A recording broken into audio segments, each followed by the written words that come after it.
What is up, fight fans? This is Peter Artman with MMA Madhouse at Pete Torius, talking today about Cage Sport MMA's next event, SFL America, Seattle versus Central Valley, California, which I will be covering live Saturday, October 22nd. And to join me today, I have a veteran of the fight game. Usually, I have current fighters, up-and-comers, but this guest has done it all in the world of boxing.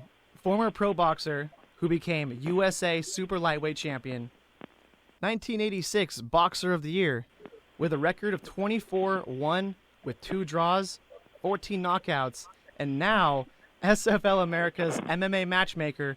Please welcome to the show, Andy Nance. Andy, how you doing, brother? Great, Peter. Thanks for having me. Yeah, man, no problem, dude. Great to have you. And I mean, did I get everything on your resume, man? You got quite the resume, man, both in boxing and just in the fight world.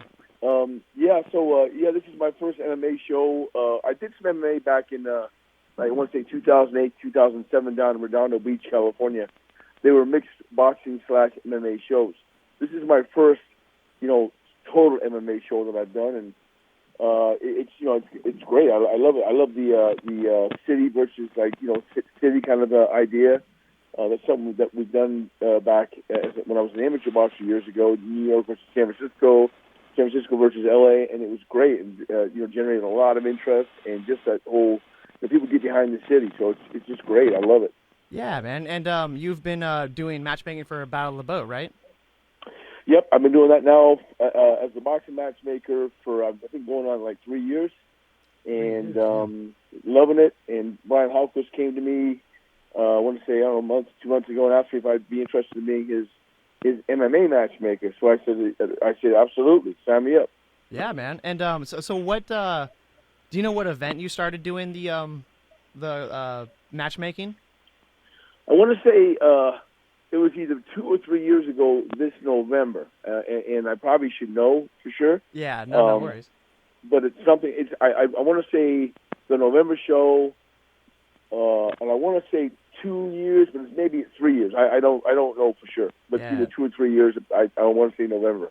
Yeah. No, it's awesome, man. I was just gonna say, really, I feel like I've probably been covering the fights like the exact same time. My first Battle of the Boat was '87, man, and I gotta say, man. So you've probably been doing it the whole time I've been watching. So I gotta give my hats off to you, man. You've really put on impressive matchups that I've really been grateful to witness, man. You always put on good fights, man, and especially when we last talked at Battle of the Boat 107, man. Just great matchups, man. Much appreciated. Yeah, I appreciate that. We keep in mind that the fans need paying good money. They want to see good fights. They don't want to see one-round blowouts where they know every single fight, red corner, red corner, red corner. First round, second round knockout, first round. We want them put in there where both guys got as close to a 50-50 shot of winning. I try and match up the right styles. I would never put 2 counter punches in there with each other. I put everybody to sleep, so we don't want to do that. I try and pick out the right styles to fight the right styles, and do a little bit of homework. If I do my homework right, and get the guys willing to get in the ring with each other, we usually come up with pretty good fights. So that's what so far we've been knock on wood. We've been doing that, and I tell you what, this next show, the next boxing show we have on November 19th is going to be a barn burner. Yeah, so let's Battle Boat 107. That was a really big card. You guys brought over the Australian, right? Yes. Yeah, yes, it was Australian Jankar. Australian, yeah. Dude, that was a great event, man. How do you think it went stylistically? Like I say, we try to match up good styles with as long as we do, I do my homework and match them up right. Yeah. They come out, the way that they did, and you can never, be sure that one guy's going to fight the same way he did in his last fight, but I just try and, really try and get the right styles to make good competitive fights, and so far we've been successful doing that. So we're going to continue to keep doing that. Yeah, man, and I definitely wanted to ask that because I really couldn't agree more. That was perfect, where it was really just a war. Each fight was just a great war, and obviously, you have such entertaining fighters, Mike Gavronsky and Drew Brookenshire, just all around. That was just a great card. So, hell yeah, I had to ask that. And last time we talked, you had said you had just locked up this card which for now Saturday's event. Has anything switched up or changed since that time, or has it everything been according to plan? Yeah, there's only one so far. Knock on wood. Well, at this point, I hope there's not going to be any more changes. What do we have, 2 days before the show, there was one change, and that we had a guy from up there named Thomas Hopier. I'm not sure. Yeah, Hopier. And he was fighting a guy from Sacramento named Jordan Powell. That was supposed to be on paper a very good, entertaining, competitive fight. This is my first MMA show. I've never seen either one of them fight, but I kind of rely on talking to people and getting a little bit of background.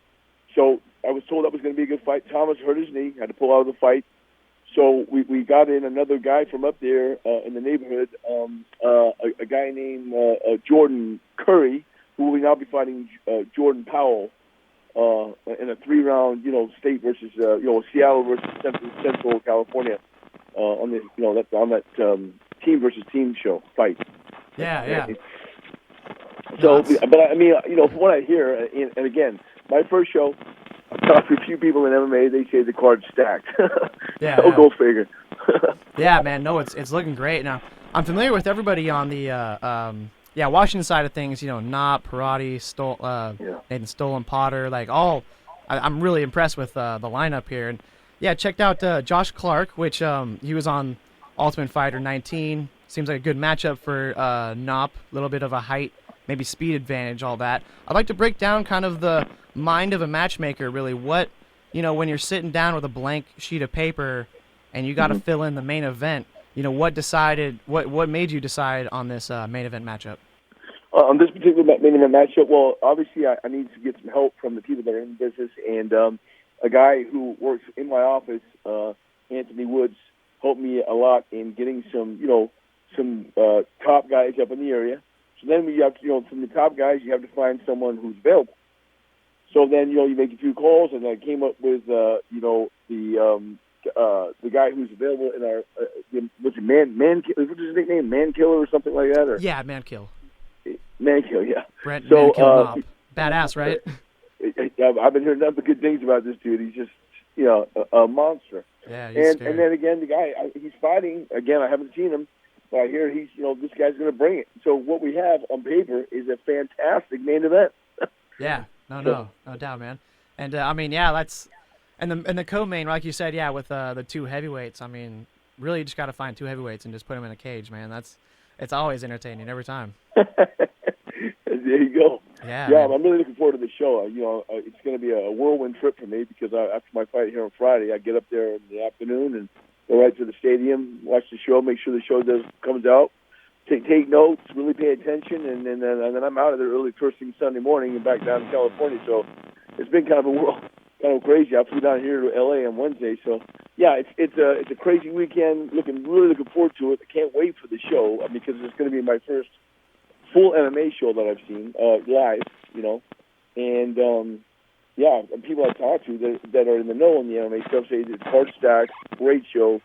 This is one that for my first one that I got myself a good one to go see. Yeah, man. No, definitely. So far, what's it been like matching up fights for MMA as opposed to boxing? Are there any sort of different components you gotta rethink or kind of take different approach to? Well, yeah, there is. I mean, a couple things. I try to get, you try to get like styles. Maybe I talked to Brian Halquist, the promoter, and he's kind of told me a little bit about what styles to match up with, and what styles not to match up with, and then the one thing that I like about MMA fighters, and this is something that not all boxers have, but a lot of them don't have, is that the MMA guys want the opportunity to fight. And they just like that opportunity.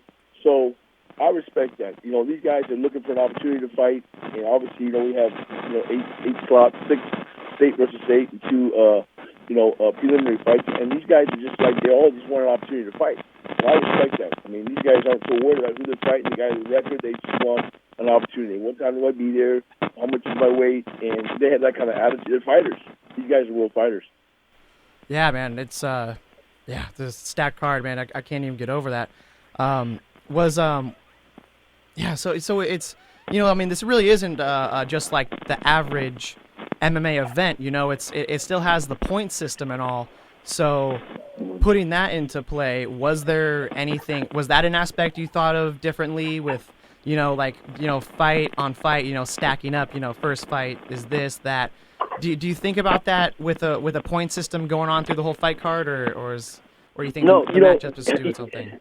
You would think in this situation, you think that I'd be trying to favor, the Seattle team. Absolutely not. I'm trying to make crowd pleasing competitive fights, and that's what I'm trying to do. I'm not trying to protect anybody. I'm not trying to build anybody's record up. I'm simply trying to build a good, show that's going to entertain the paying fans, so they get their money's worth and then some. And guess what? Next time I do a show, guess who's all going to be coming back to see the next show? All the people there at this one. Hell and that's what I want to do. Yeah, man. I'll be honest with you. My main thing is I'm a matchmaker. I want to provide these people who pay good money to watch a show. I want to provide them with a good show, so they get their money's worth. That's what I'm all about. Yeah, man. And no complaints, Yeah. That's good. Hell yeah, man. And I really had a good time researching you. When I first met you, and I've heard your name enough times, I looked you up, and man, like I really have just, I mean, you're a legend of boxing, man. It's crazy that, like, you've been hanging around this time. Like, oh man, I feel stupid. I thought I was a boxing fan, dude. Yeah, man, you're a beast. Took out Freddie Roach, and I have a lot of respect for you, looking you up, man. Well, thank you very much. Appreciate the kind words. Yeah, boxing is in my blood. It's my passion, and now it's rolled over now into the MMA game. So, I mean, boxing's been great. I've been in pro boxing since like 1981 is when I turned pro. My first pro fight was in 1982.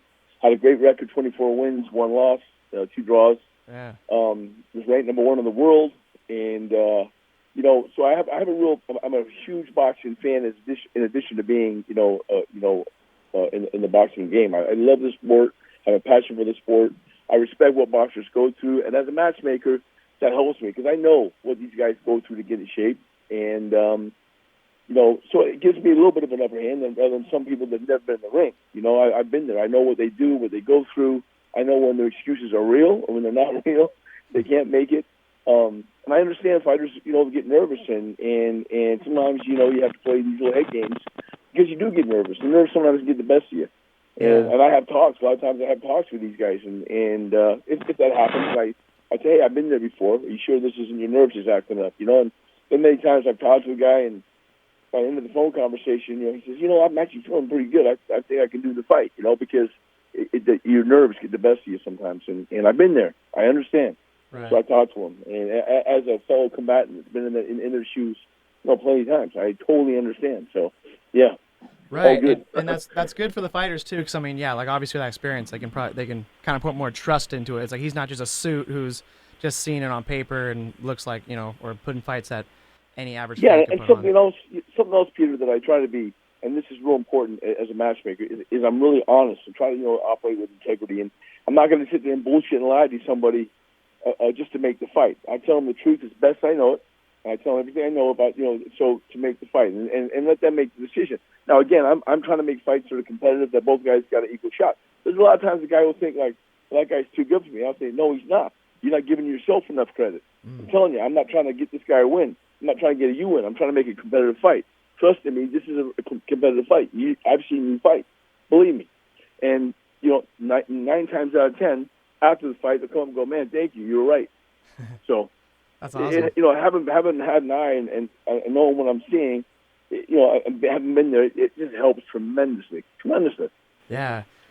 This is an off-the-top question. A little while ago, like the owner of MMA Madhouse, Skippy Cohen, he kind of opened up a big kind of forum question of to all like the managers, gym trainers, all that.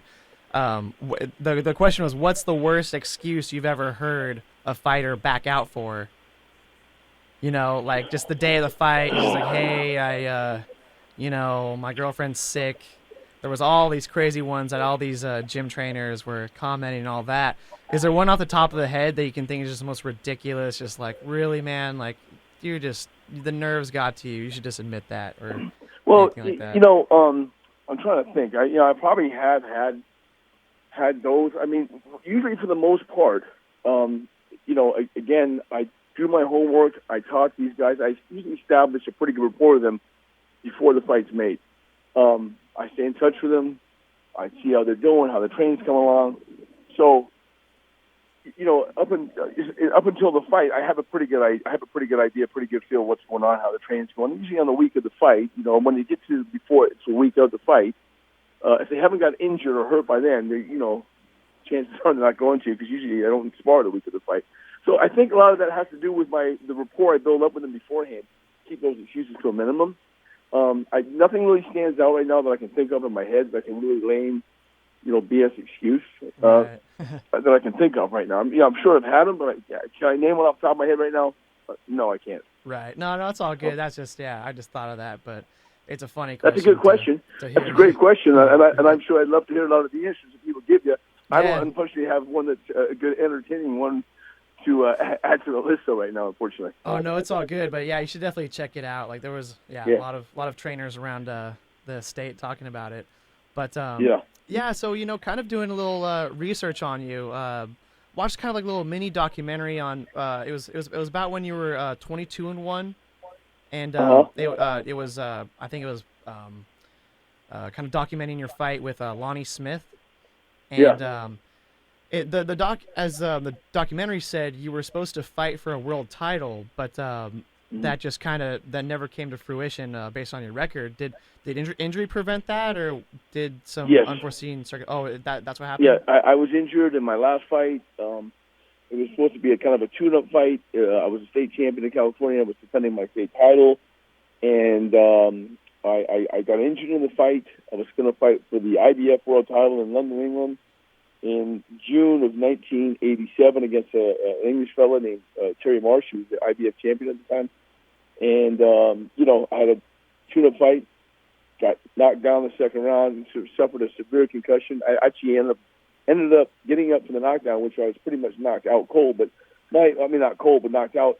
And because I was in good shape, got up, fought 7 more rounds, ended up winning the fight by a 9th round knockout. But unfortunately, I had suffered a very bad concussion in that second round knockdown, which basically ended my career. So that's what happened, and I did not get to fight for the world title, but I, went out at, number 1 in the world in the IBF. So.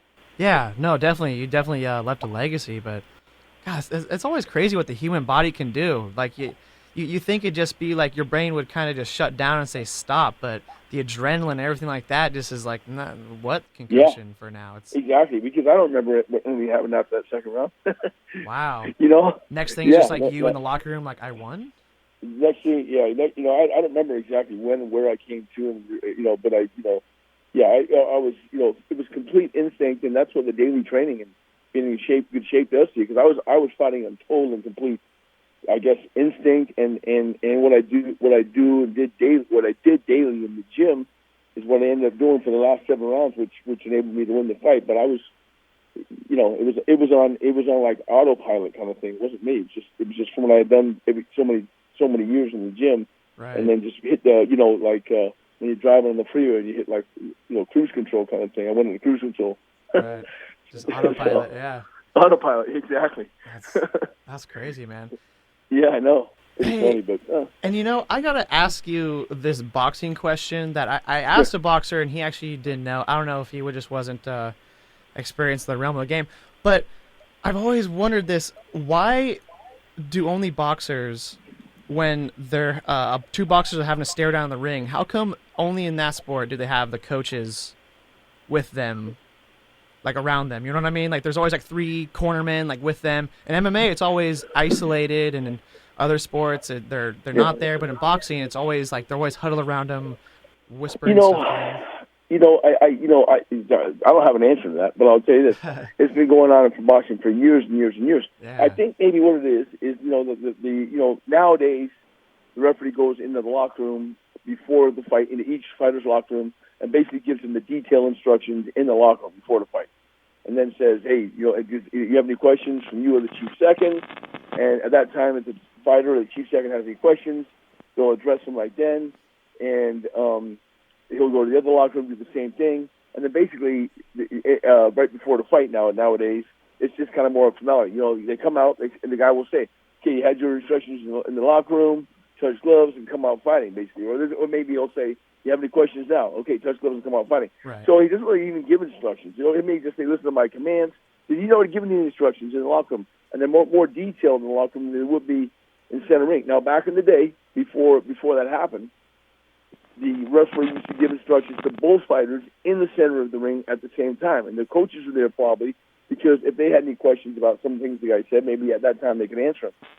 And that's probably why they came out, and that was way back in the day. I have no idea going back to what year. But like I said, nowadays, the instructions in a boxing match certainly are given in detail in the locker room before the fight. Yeah, that's the best answer I've heard so far. I always wondered that, though. I'm like, they're always whispering something to them, too, sometimes. I'm like, man, what's that extra thing they're saying as opposed to, like, MMA, and they're just, kind of screaming it, They're just like, remember! Yeah, just giving the advice. So hey, well, listen, I don't know if that's the scientific, but that's the best one I can come up with. Oh, right. No, that's what I'll stick with, man. Yeah. Take it from the expert here.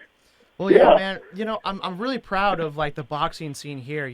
Covering the Battle at the Boat for so long, putting on amazing shows. Like I really think we have a really elevated scene of boxing. Wouldn't you say? Like, when I look around, I think it's pretty bar none from what I see. There's like even the stuff on national TV. I'm kind of like, I saw a better fight at Battle of the Boat honestly last night. There's a lot of times I've actually come out saying that. Well, I'll tell you something. The reason that of course I'm going to be somewhat biased. But I think some of these shows at Battle of the Boat are some of the best in the country, and the whole reason is because we try to make fights to entertain the fans rather than to protect the guy, build the guy's record up, try to get certain guys win. I'm just trying to get good, competitive, crowd-pleasing fights. That's what I try to do. I'm not trying to build the red corner's record up or the blue corner's record up. I'm just trying to make competitive fights that the people who pay good money will get their money's worth. Period. That's it. Yeah. That's what Brian hired me to do, so I've been doing it. Yeah, man. So far, dude, you've been putting on shows, man. What do you think of boxing today? Just as a whole, comparing it to maybe the 80s. Oof. Did you hear that? Your phone's kind of cutting out a good amount. Oh, is that right? Okay, sorry. Is that better? Yeah. Hello? Yeah, it's good, yeah. Okay, it's just every once in a while it's like kind of weird. I'll see right here, sorry. Boxing in the 70s and 80s, everybody's going to have their own opinion. In my opinion, were the two best decades of boxing. Of course, you've had great fighters that have come up, in the 90s and in the 2000s. You get, Oscar De La Hoya, and there's a bunch. It would take too long to name them. But overall, in my opinion, the 70s, 80s were the two best decades of boxing. In the 70s, arguably, you had, of course, you had Muhammad Ali, George Foreman, Joe Frazier, the heavyweights. You had Carlos Monzon, who some people consider the greatest middleweight of all time. I'm trying to think of, Carlos Zarate, bantamweight, at one time was 47-0 with 46 knockouts. He's just a complete beast. Right. I'm trying to think of some other guys that come to mind. Well, anyway, there was a bunch of great fighters, and they were all fighting each other back in the day. They weren't trying to, skip anybody, or they fought each other. And same thing with the 80s. The good fighters fought good fighters. Great fighters fought great fighters. No one was trying to, Duran and Leonard and Ernst, all that. Those are great classic fights. So the best fought the best back in the day. And today, the best kind of avoid the best, and they fight other guys to build their records up. So that's the only difference today. That's what I was kind of going to say is that the sort of comparison of why it's maybe not as popular or maybe why people say it's dying or. I think boxing is making a huge comeback. It's making a huge comeback. In fact, I know it is. Yeah. I've talked to people in the commission. They told me the same thing. MMA was huge. MMA was huge, is huge, and kind of put boxing in the back seat for a minute. Well, boxing's coming up now and sitting in the front seat with the MMA now. I think it's making a huge comeback. And I think that our show is indicative of that, in that we make good competitive boxing matches where, both guys have a close to 50-50 shot of winning the fight. That's what we're all about. That's what Ryan wants to do, and that's what I'm doing. Yeah, man. We just need to get that baby on some simulcast, get some syndication on these, man. Love to see these on ESPN. I think they'd really put on a show, and get some great exposure, man. That's the next step, right? Yeah, hopefully so. Hopefully so. You know, Brian had mentioned that we're going to get some TV in there next year, so let's see what happens. Hell yeah, brother. Well, hey, man, thank you so much for your time, dude. It's honestly an honor to be able to talk to you and really get to break down boxing in this this manner, and I think really educating some fans here on some history, man. I really appreciate it. Beautiful. Fantastic. And Peter, anytime at all. You know, consider me to be one of your regulars if you want one. I'll talk to you anytime. Hell yeah, man. Just anytime got some opinions need to be dropped, dude. Hell yeah. Beautiful. Before I let you go, you know, do you do social media game, or you got anything to plug? Anything you'd like to share? No, not really. You know, I'm looking forward to the show, my first MMA show this Saturday night at the Emerald Queen Casino. Totally excited about it. And then, you know, a totally fully stacked boxing show November 19th. So the next two shows for sure at the Emerald Queen Casino are going to be barn burners, guaranteed. Hell yeah, man. And you gotta, if you haven't ever even checked it out yet, you're missing out. And yeah, you gotta see it live. Really, that's the real experience. Real experience is going to live fights, man. Watching on Saturday TV, night. Watching TV does not do it justice. Saturday night, October 22nd. Yes, sir. I'll be there. Hell yeah, buddy. Look forward to seeing you, and have a good one, man. Likewise, Peter. Take care. Thank you much. Yep. Peace.